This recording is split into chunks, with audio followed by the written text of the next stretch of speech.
10 بار رحمت کا ورود، وہ نبی پاک پر ایک بار پڑھ ڈالو درود۔ اللہم صلی علی سیدنا وعلی آل سیدنا مولانا محمد وبارک وسلم، صلی اللہ علی حبیبہ محمد وآلہ وسلم، صلی اللہ علی حبیبہ محمد وآلہ وسلم، صلی اللہ علی حبیبہ محمد وآلہ وسلم۔ الحمد للہ وکفا وسلام علی عبادہ الذین اصطفیٰ، اما بعد فاعوذ باللہ من الشیطان الرجیم، بسم اللہ الرحمن الرحیم۔ انا نحن نزلنا الذکر وانا له لحافظون، وقال رسول اللہ صلی اللہ تعالی علیہ وسلم: خیرکم من تعلم القرآن وعلمہ، او کما قال علیہ الصلاۃ والسلام۔ حمد بے حد خالق ہر دو سرا کے واسطے، جس کی ذات پاک اصل سے ہے صدا کے واسطے، پھر ہزاروں رحمتیں ہر آن اور لاکھوں سلام شاہد و عالم محمد مصطفیٰ کے واسطے۔ بارش رحمت کا ہو یا رب صدا ہر دم نزول، آل و اصحاب اور جملہ اصفیاء کے واسطے، کر عطا دونوں جہاں میں تو ہمیں عز و شرف، حضرت اشرف علی راہ نما کے واسطے۔ حضرت ابوبکر صدیق ہیں امیر المؤمنین، نور نسبت کر عطا اس با وفا کے واسطے، کر ہمارے دل پہ نازل تو سکینہ ہے خدا، تیرے پیارے بابو جی حاجی عمر کے واسطے۔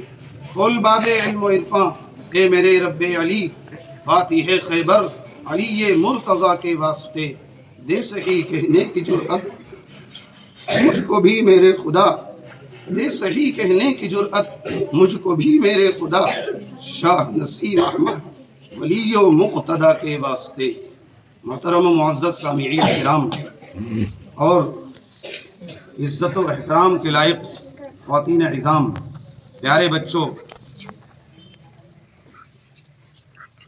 اور بالخصوص حافظ صاحب حافظ محمد اقدس سلمہ کے والدین، متعلقین، اساتذہ، مدرسہ فیض نسیم رحمۃ اللہ علیہ کے منتظمین، تمام کے تمام قابل مبارکباد ہیں کہ اللہ جل شانہ نے اس بچے کو حفظ قرآن مجید کی تعلیم سے آراستہ فرما دیا، دل کو جگمگ فرما دیا، دل کو مجلہ اور مزکہ فرما دیا، دل کو منور فرما دیا۔ تو قرآن مقدس کا دل چونکہ سورہ یاسین شریف ہے، اس لیے آج کی اس مجلس میں میں یہ گزارش کروں گا تمام مردوں سے بھی اور عورتوں سے بھی اور ناظرہ خواہ بچوں سے بھی کہ وہ کم از کم سورہ یاسین شریف کو تو حفظ کر ہی لیں اور سورہ ملک کو یاد کر لیں۔ رسول اللہ صلی اللہ تعالیٰ علیہ وسلم نے سورہ یاسین شریف کو قرآن مقدس کا قلب اور دل بتلایا ہے۔ ہر انسان کے دماغ پر جب وہ صبح کو بیدار ہوتا ہے، اس کے دماغ پر کوئی نہ کوئی ایسی فکر لاحق ہوتی ہے کہ جو اس کے دماغ پر سوار ہوتی ہے، اب یہ کرنا ہے، اب یہ کرنا ہے، اب یہ کرنا ہے۔ اور بعض مرتبہ جو اور آگے کی چیز ہوتے ہیں، اللہ والے لوگ ہوتے ہیں جو دین سے جڑے ہوئے ہوتے ہیں، انہیں دنیا کے ساتھ ساتھ آخرت کی بھی فکر ہوتی ہے کہ میرا پتہ نہیں آخرت میں کیا بنے گا۔ سورہ یاسین شریف جو قرآن مقدس کا قلب اور دل ہے، اگر کوئی شخص اس کو صبح کے وقت میں فجر کے بعد پڑھ لیتا ہے تو اس کے پورے دن کی جو تفکرات ہیں وہ آسانیوں میں تبدیل ہو جاتی ہیں۔ تو صرف اس سے دنیا کی نہیں بلکہ دنیا اور آخرت کے تفکرات اور فکر اور پریشانی اور ڈپریشنز دور ہو جاتی ہیں۔ قرآن مقدس کا یہ قلب ہے، جب اس قلب کو انسان پڑھتا ہے اس کا قلب منور ہو جاتا ہے اور سکون سے پرسکون ہو جاتا ہے، تو پھر اس کی وجہ سے اس کا دل و دماغ اور اس کا پورا سراپا مطمئن اور سکون سے ہو جاتا ہے اور آخرت میں بھی اس کو سکون میسر آ جاتا ہے۔ بلکہ ہونا تو یہ چاہیے کہ صرف وہ لوگ نہیں جو مدرسے کے اندر پڑھنے والے طلبہ اور طالبات ہیں، اور بلکہ ہر ایک فرد، ہر ایک انسان، مرد اور عورت، بوڑھا اور جوان، قرآن مقدس کے حفظ کی طرف توجہ کریں اور وہ سارے کاموں کے ساتھ ساتھ قرآن مجید کو حفظ کرنے کی توجہ میں لگ جائیں۔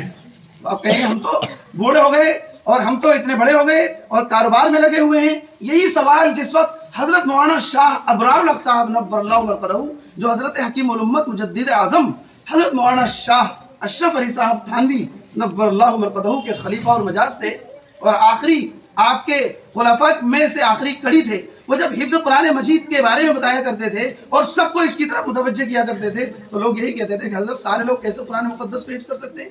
ایک سوال ہے، آنا چاہیے۔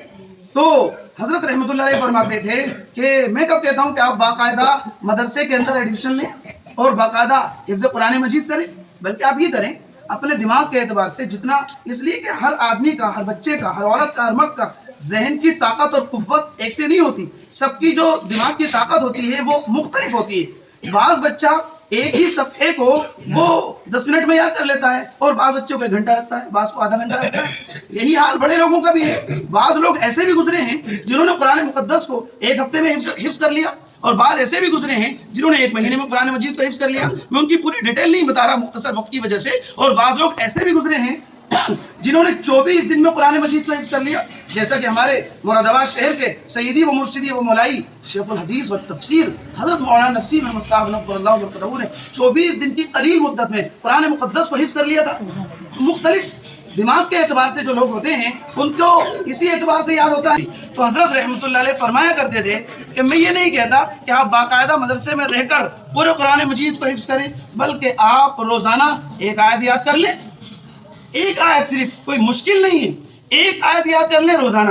اب آپ کہیں گے کہ ہمیں تو صاحب 1 آیت بھی یاد نہیں ہوتی، شادی بیاہ میں بھی جانا ہوتا ہے، بہت ساری ضروریات ہوتی ہیں، روزانہ ہم پڑھنے بیٹھ بھی نہیں پاتے۔ حضرت نے فرمایا کوئی فکر کی بات نہیں ہے، کوئی ٹینشن نہیں ہے، تو آپ ایسا کریں 2 دن میں 1 آیت کر لیں، 3 دن میں کر لیں، 4 دن میں کر لیں، ارے آپ 1 ہفتے میں 1 آیت یاد کر لیں۔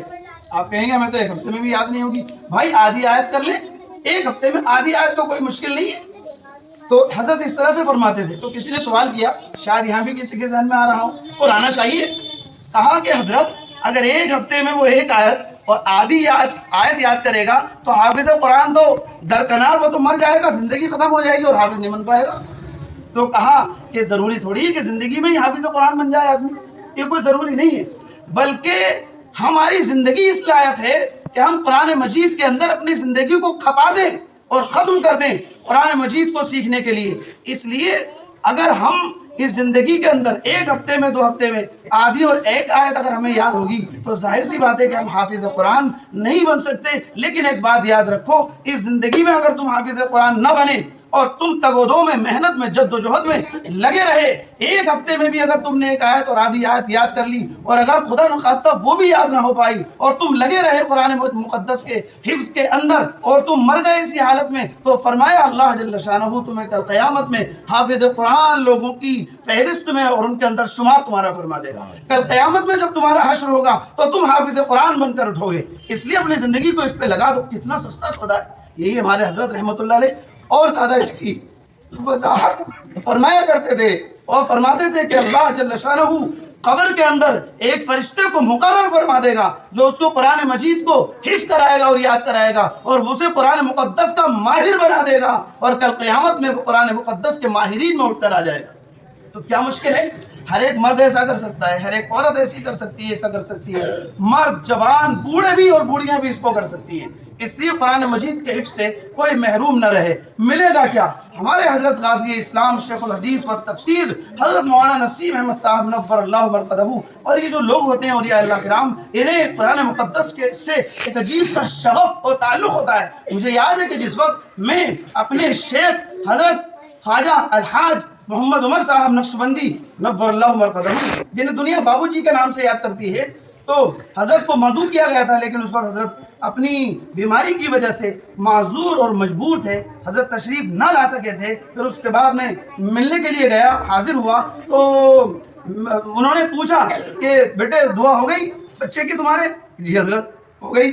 کہ اچھا ماشاءاللہ۔ جتنے لوگ خانقاہ کے اندر بیٹھے ہوئے تھے سب کو متوجہ فرمایا، اور سب کو متوجہ کر کے فرمایا کہ ان کا بچہ ہے، ساتھ میں تھا عزیزم محمد ابو بکر صلی اللہ علیہ وسلم، اس نے، اس چھوٹے سے بچے نے دیکھو قرآن مقدس کو حفظ کر لیا ہے۔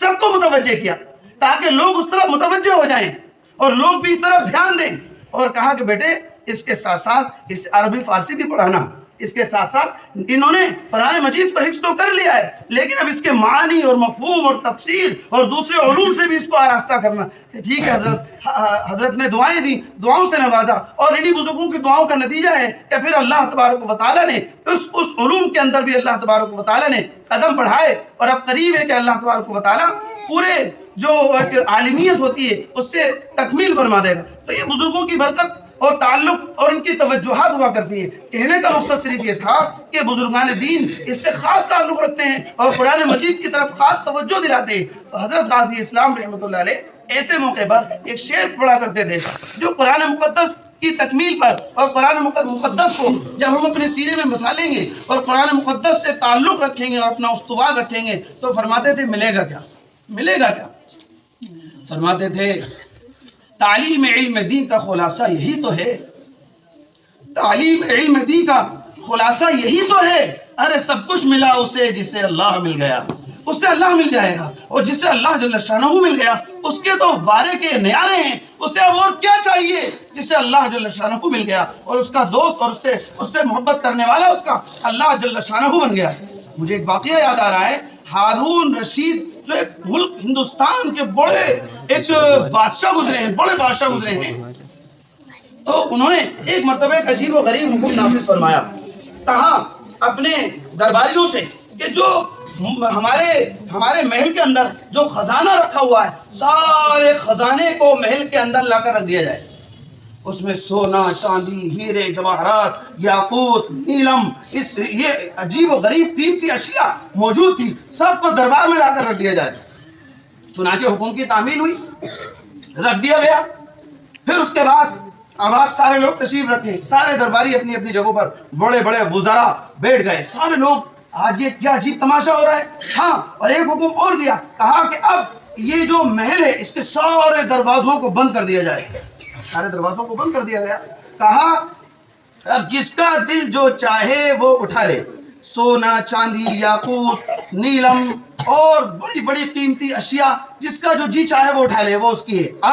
آج یہ بادشاہ کا حکم ہے اور اس کا وعدہ ہے جو جس کو اٹھا لے گا وہ اسی کی ہو جائے گی. چنانچہ لوگ لپکے اور لپک کر کسی نے سونا, کسی نے چاندی, ہیرے, جواہرات, یاقوت, نیلم وغیرہ اٹھانے شروع کر دیے. ایک باندی جو بالکل سیاہ فام تھی, کالی کلوٹی تھی, وہ اکیلی کھڑی رہی. اس نے کسی چیز کو ہاتھ نہ لگایا. کہا کہ تم نے کچھ نہیں اٹھایا. کہا کہ بادشاہ سلامت, میں بھی لوں گی, پہلے ان کو سب کو نبٹنے دیجیے. سارے لوگ تماشا دیکھ رہے ہیں اور سوچ رہے ہیں کہ تو عجیب و غریب عورت ہے اور وہ باندی ہے, سیاہ فام ہے, بدعقل بھی ہے, اس نے کچھ بھی حاصل نہ کیا. سارے لوگ لوٹ لاٹ کر سب لوگ لے جائیں گے. اس باندی, کالی کلوٹی باندی نے اس ہارون رشید کے سر پہ ہاتھ رکھ دیا. کہا کہ مجھے تو یہ چاہیے.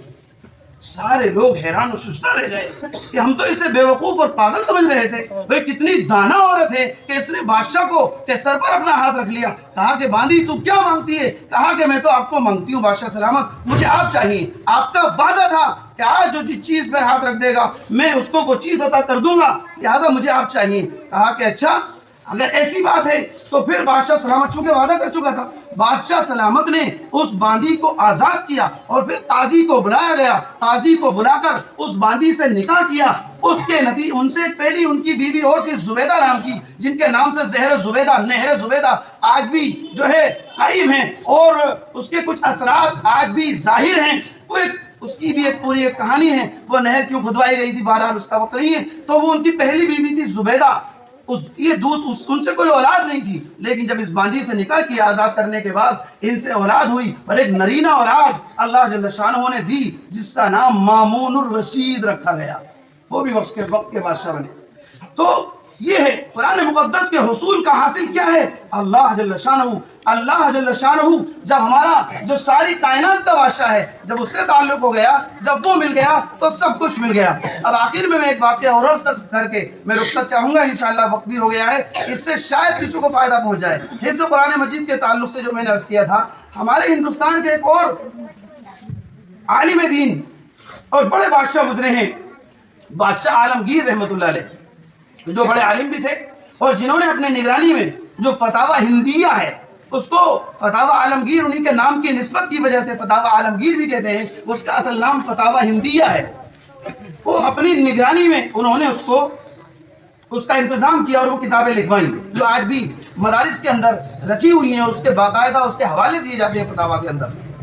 ان کے زمانے میں جب ان کا ایک بیٹا حافظ قرآن بنا, کسی مزدور کا نہیں, کسی چھوٹے موٹے آدمی کا نہیں, کسی وزیر کا نہیں, خود بادشاہ کا, اور بادشاہ ہندوستان کا بادشاہ ہے، اور یہ ہندوستان موجودہ جو ہندوستان ہے یہ والا نہیں، بلکہ ادھر افغانستان تک اور ادھر برما تک جس کی سرحدیں پھیلی ہوئی تھیں، اتنا بڑا ہندوستان کا بادشاہ اس نے اپنے بیٹے کو حفظ قرآن مجید کرایا، ساری مصروفیات کے باوجود جب حفظ کر لیا تو اپنے باپ کو جو سیاسی کسی وجہ سے جو نظر بند کر رکھا تھا، جیل میں نہیں نظر بند کر رکھا تھا، گھر کے اندر پورے محل کے اندر نظر بند کر رکھا تھا، ملاقات کرانے کے لیے لے گئے، ہفتے 10 دن میں 15 دن میں جاتے رہتے تھے، بیٹے کو لے کر گئے، کہا کہ ابو جان یہ آپ کا پوتا حافظ قرآن ہو گیا ہے، دعاؤں کے لیے آیا ہوں، ان کے سر پہ ہاتھ رکھ دیجیے۔ ناگوار ہوا اور ناراض ہوئے، کہا کہ اگر تیرا بیٹا حافظ قرآن ہو گیا تو میرا کیا فائدہ؟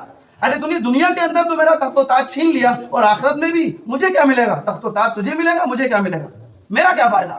اس لیے کہ رسول اللہ صلی اللہ علیہ وسلم کے فرمان عالی شان کے مطابق جس کا بچہ قرآن مقدس کی حفظ کی تکمیل کر لیتا ہے تو اللہ جل شانہ اس کے والدین کو بتایا ہے، اس کے والدین کو ایک ایسا تاج قیامت میں مرحمت فرمائے گا کہ جس کی روشنی سورج کی روشنی کو بھی شرمندہ کر دے گی، سورج کی روشنی اس تاج کی روشنی کے سامنے کوئی اہمیت نہیں رکھے گی، ایسا تاج اللہ جل شانہ عطا فرمائے گا ماں باپ کو، پیرنٹس کو، والدین کو۔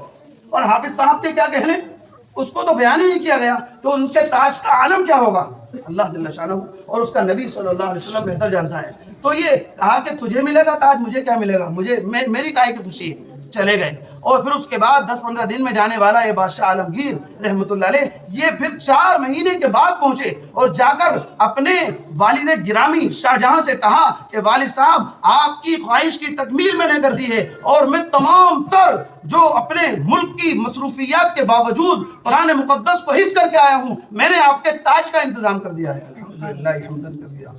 اللہ جل شانہ قابل مبارکباد ہے اس بچے کے والدین بھی کہ ایک نہیں دو نہیں تین بیٹے نرینہ اولاد، اور تینوں کو اللہ جل شانہ نے قرآن مجید کی حفظ کی دولت سے مالا مال کر دیا ہے۔ کتنے قابل مبارکباد ہیں جن کی بیٹی بھی، بیٹے بھی، بیوی بھی، اور جن کے دوسرے خاندان کے لوگ بھی حافظ قرآن بن جائیں، یہ اس سے بڑی خوش نصیبی اور کیا ہو سکتی ہے۔ اس لیے وہ پہلی بات صرف جو آپ یاد رکھیں کہ قرآن مجید کے حفظ کی طرف توجہ کر لیں، اور وہ میں نے پوری تفصیل عرض کر دی کہ کس طرح سے کر سکتے ہیں۔ اللہ جل شانہ ہمیں جو کچھ کہا سنا گیا اس کے مطابق سمجھنے کی اور عمل کی توفیق سے نوازے۔ وآخر دعوانا ان الحمدللہ رب العالمین۔